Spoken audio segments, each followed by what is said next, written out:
Hello champions, welcome to Origin. मेरा नाम Prince Kumar है और आप सभी का ओरिजिन में बहुत बहुत स्वागत है। इस वीडियो लेक्चर के थ्रू हम पढ़ेंगे अपने एक अलग टॉपिक को और बिल्कुल एक फ्रेश टॉपिक को, जिसका नाम है बैक टू द ओशियंस। यानी कि इस टॉपिक में हम लोग ये पढ़ेंगे कि वाटर जो हमारे आसपास होते हैं ना, वो दोबारा किस प्रकार से समुद्र में चले जाते हैं, इसी के बारे में हम लोग आज पढ़ेंगे। ठीक है ना, चलिए शुरू करते हैं। क्या लिखा हुआ है तो शुरू से समझिएगा, ठीक है ना। ये बहुत एक लंबा सा प्रोसेस है, इसको हम लोगों को समझने की ज़रूरत है। ठीक है, चलिए शुरुआत करते हैं। क्या लिखा हुआ है?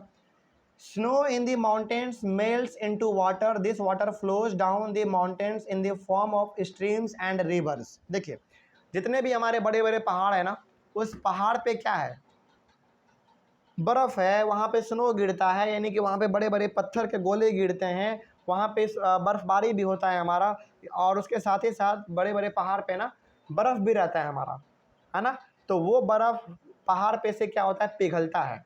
पिघलने के बाद वो जब नीचे आता है बर्फ़ में ना, या जब बर्फ़ से वो पिघल के, यानी कि पहाड़ पे हमारा क्या है, पहाड़ पे हमारा बर्फ़ है ना, स्नो है हमारा। तो जब वो मेल्ट होता है, जब वो पिघलता है, तो वो पहाड़ से नीचे आता है किस रूप में? स्ट्रीम और रिवर के रूप में, यानी कि एक नदी के रूप में वो नीचे आता है हमारा, एक पानी का धारा के रूप में वो नीचे आता है। बिल्कुल आता है, आप इसको कभी ना कभी मूवी में भी देखे होंगे, है ना। चलिए आगे बढ़ते हैं फिर। तो जब पहाड़ पे जो हमारे बड़े बड़े पहाड़ पे जो हमारे आइस होते हैं, बर्फ़ होते हैं, स्नो होते हैं, वो पिघल के नीचे आते हैं पानी के धारा के रूप में और नदी के रूप में। आगे बढ़ते हैं फिर। Some of the water that falls on the land as rain also flows in the form of river and streams. और जब वर्षा होती है ना, वर्षा के होने के कारण भी, जब बड़े बड़े पहाड़ पे जब वर्षा होते हैं ना, तो उस वर्षा होने के कारण भी वो जो पहाड़ पे पानी गिरता है ना वर्षा के कारण, तो वो भी हमारा नीचे लुढ़क के आ जाता है। तो वो भी बिल्कुल एक पानी के धार के साथ आता है और बिल्कुल एक नदी के रूप में आता है ना। क्योंकि देखिए, पहाड़ हमारा बहुत ऊंचा होता है ना, और पानी जब नीचे गिरता है तो वो बहुत ही ज़्यादा स्पीड में नीचे आता है। ठीक है, आगे बढ़ते हैं। Most of the reverse cover long distances on land and ultimately fall into a ocean and river। तो हमारे इंडिया में बहुत प्रकार के नदी हैं, है ना। और वो नदी में, उस नदी में पानी आता कहाँ से है? उस नदी में पानी सिर्फ और सिर्फ हमारे बड़े बड़े पहाड़ से आता है ना। बड़े बड़े पहाड़ जब पिघलते हैं, मानो बनी कि वहाँ पे जो पत्थर हमारे हैं, सॉरी पत्थर नहीं, वहाँ के जो हमारे बड़े बड़े बर्फ़ के टुकड़े हैं, बड़े बड़े स्नोफॉल वहाँ पे बहुत ज़्यादा गिरता है। तो जब वो लोग पिघल के जब वो नीचे गिरते हैं, तो वो एकदम बिल्कुल एक नदी का रूप ले लेते हैं, है ना। दूसरी बात यह कि जब बड़े बड़े पहाड़ पे जब वर्षा होती है ना, तो वहाँ वर्षा का पानी भी जब गिरता है तो लगता है कि एक नदी आ रहा है ऊपर से नीचे, है ना। तो वही चीज़ है कि हमारे इंडिया में बहुत प्रकार के नदी हैं, और वो अल्टीमेटली, यानी कि लास्ट में वो नदी बहते बहते बहते बहते जाके समुद्र में मिल जाती है। ठीक है ना, आगे बढ़ते हैं फिर। The rain water also fills up the lakes and ponds. A part of the rain water gets absorb by the ground and seems to disappear in the soil. तो पानी के वजह से ही, यानी कि रेन वाटर जो हमारा होता है ना, जो बरसात का पानी होता है, कभी कभी वो भी क्या करता है, हमारे तालाब को या फिर हमारे पोखर को जो है ना, वो भर देता है। जो कि हमारे अक्सर गाँव में हुआ करते हैं, छोटे मोटे तालाब, छोटे मोटे पोखर हुआ करते हैं ना, है ना। उसी को वो जो यदि भरता है ना, तो उसमें हालांकि मेनली हमारे गांव में जो तालाब होते हैं, जो पोखर होते हैं ना, उसमें नदी का पानी नहीं आता है। उसमें यदि पानी कोई आता है तो वो हमारा वर्षा वाला पानी होता है। बड़े से हमारा गड्ढे खाने हुए रहते हैं, हम लोग गड्ढे किए हुए रहते हैं, और उसी में बरसात का पानी हमारा इकट्ठा हो जाता है, तो वही हमारा तालाब और पोखर का रूप ले लेता है ना। तो वो रेन वाटर यानी कि बरसात के पानी से भर जाता है। और बहुत हद तक पानी जो है ना हमारा अंडरग्राउंड में चला जाता है, मिट्टी के अंदर चला जाता है।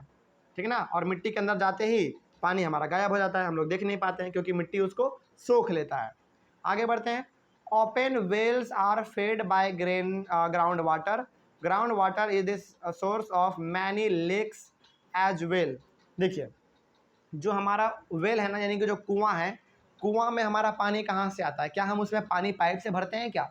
नहीं, कुआं में पानी हमारा अंडरग्राउंड पानी होता है। यानी कि जो हमारे धरती के नीचे पानी है ना, वो बिल्कुल अंडरग्राउंड वाटर है हमारा, है ना। उसमें हमारा कोई हाथ नहीं है। वो बिल्कुल वर्षा होती है, और वर्षा के कारण जो पानी हमारा नीचे चला जाता है, वही पानी हमारा कुआं में आ जाता है। ठीक है ना, और वही बरसात का पानी हमारा तालाब में भी जाता है, फिर से पोखर में भी जाता है ना, वही चीज़ हमारा जाता है। उसके बाद it is also this ground water which is drawn by a hand pump और अ ट्यूब वेल। और इसी के कारण जब हम लोग हैंड पंप या फिर ट्यूब वेल यानी कि चापाकल जब हम लोग लगा के पानी भरते हैं तो नीचे से जो हमारा पानी आता है ना वो एक्चुअली अंडरग्राउंड पानी आ रहा होता है, जो कि हमारे धरती के नीचे में है, ठीक ना। तो वो बिल्कुल एक अंडरग्राउंड वाटर हमारा होता है जिसको कि हम लोग चापाकल से निकाल सकते हैं। उसके बाद the loss in the level of ground water due to over use. आप बहुत बार न्यूज़पेपर में, टीवी में, रेडियो में सुनते होंगे कि जो हमारा जल स्तर है ना, यानी कि जो हमारे मिट्टी के नीचे जो पानी है, जो अंडरग्राउंड वाटर है हमारा, वो ख़त्म हो रहा है। ऐसा आप बार बार न्यूज़ में सुने होंगे। तो ख़त्म क्यों हो रहा है? ख़त्म इसलिए हो रहा है ना क्योंकि हम लोग अंडरग्राउंड वाटर का इस्तेमाल हद से ज़्यादा कर रहे हैं और बहुत ही गलत तरीके से कर रहे हैं। इसीलिए बार बार न्यूज़ में हमको ये देखने को मिलता है कि अंडरग्राउंड वाटर ख़त्म हो रहा है। और अप्रैल मई के समय में, जिस समय की बहुत ज़्यादा गर्मी पड़ती है, इंडिया में ऐसे बहुत सारे आज भी जगह हैं जहाँ की गर्मी के समय में ना, बहुत सारे अलग अलग राज्य में, अलग अलग जगहों पर गर्मी के समय में अंडरग्राउंड वाटर पूरी तरीके से सूख जाता है। वहाँ के लोगों को पानी भरने के लिए बहुत ज़्यादा किलोमीटर चलने के बाद उनको पानी मिलता है ना। तो अंडरग्राउंड वाटर को यदि बचाना है आपको, तो आपको बिल्कुल पानी का सही इस्तेमाल करना पड़ेगा। फालतू का पानी आप इस्तेमाल मत कीजिए, ठीक है ना। आगे बढ़ते हैं फिर। उसके बाद फिर क्या लिखा हुआ देखिए, water from the ocean and surface of the earth goes into air as vapour, returns as air, hail और snow and finally goes back to the ocean. तो यहाँ पे भी हमारा एक इस टॉपिक में यानी कि इस पॉइंट में वाटर साइकिल का ही जिक्र कर दिया है। तो सबसे पहले जो हमारा इन्वायरमेंट में यानी कि हमारे आसमान में जब वाटर वेपर जाता है तो वो कहाँ से जाता है? समुद्र से, नदी से, तालाब से, पोखर से। वो हमारा क्या है? वाटर वेपर जाके मिल जाता है किसमें? एयर में मिल जाता है। फिर वही एयर और वाटर वेपर हमारा बहुत ऊपर जाता है आसमान में, तो वो आपस में मिल के ठंडा होके पानी का रूप बना लेता है। फिर वही पानी के रूप में हमारे धरती पे आता है, अंडरग्राउंड में जाता है, समुद्र में जाता है, तालाब में जाता है, नदी में जाता है, पोखर में जाता है। फिर से वो एवोपरेट होता है, फिर ऊपर जाता है, फिर नीचे आता है, फिर ऊपर जाता है। यानी कि ये जो साइकिल हमारा चलता रहता है, ठीक है ना। आगे बढ़ते हैं फिर। The circulation of water in this manner is known as the water cycle. सही बात है, इसी को तो हम लोग वाटर साइकिल कहते हैं। पानी ऊपर गया, फिर नीचे आया बरसात के रूप में, फिर वो एवोपरेट होकर ऊपर चला गया, फिर पानी बन के नीचे आया। यही जो हमारा सर्कुलेशन है, यही हमारा कहलाता है वाटर साइकिल, ठीक ना। आगे बढ़ते हैं फिर। This circulation of water between ocean and land is a continuous process. देखिए, वाटर का एवोपरेशन होना समुद्र से, फिर ऊपर से पानी नीचे आना, ये बार बार लगातार चलता रहता है। इसीलिए हमारे इन्वायरमेंट में ना वाटर की भी जो मात्रा है वो बिल्कुल बरकरार है। इसके साथ ही साथ जो हमारे इंडिया में या फिर हमारे पृथ्वी पे जो वाटर का भी मात्रा है वो बरकरार है, क्योंकि एक समय पे हमारे ज़मीन से वाटर वेपर ऊपर जाता है, फिर वह पानी बन के नीचे आता है, फिर ऊपर जाता है, फिर नीचे आता है। तो इस प्रकार से हमारा यहाँ पे एक सिस्टम चलता रहता है, जिसके कारण हमारे यहाँ पे पानी की कमी नहीं हो सकती है, ठीक ना। चलिए आगे बढ़ते हैं। तो ये हमारा क्या है? कॉन्टीन्यूस प्रोसेस है और ये हमारा होता रहता है। This maintains this supply of water on land. और इसी के कारण हमारे पृथ्वी पर यानी कि हमारे लैंड पे पानी का मात्रा बिल्कुल मेंटेन किया रहता है, बिल्कुल बरकरार रहता है ना। क्यों? क्योंकि वाटर साइकिल बार बार चल रहा है।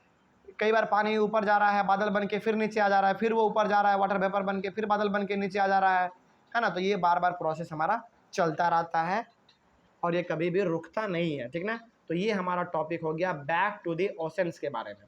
चाहे पानी कहीं से भी आए, चाहे वो पहाड़ से आए, चाहे बरसात का पानी हो, कोई भी पानी हो, उसको अल्टीमेटली आखिर लास्ट में जाकर उसको समुद्र में ही मिल जाना है। और समुद्र का पानी एवोपरेट होकर बादल बनाता है ऊपर में, और बादल बन के दोबारा पानी हमारे नीचे आ जाता है। तो ये प्रोसेस हमारा बार बार लगातार चलता रहता है, ठीक ना। तो ये टॉपिक हो गया हमारा। आने वाले टॉपिक में हम लोग पढ़ेंगे what if it rains heavily. इस टॉपिक में क्या खास बात है, इसको हम लोग अपने नेक्स्ट क्लास में देख लेंगे, ठीक है। चलिए, thank you very much and have a nice day.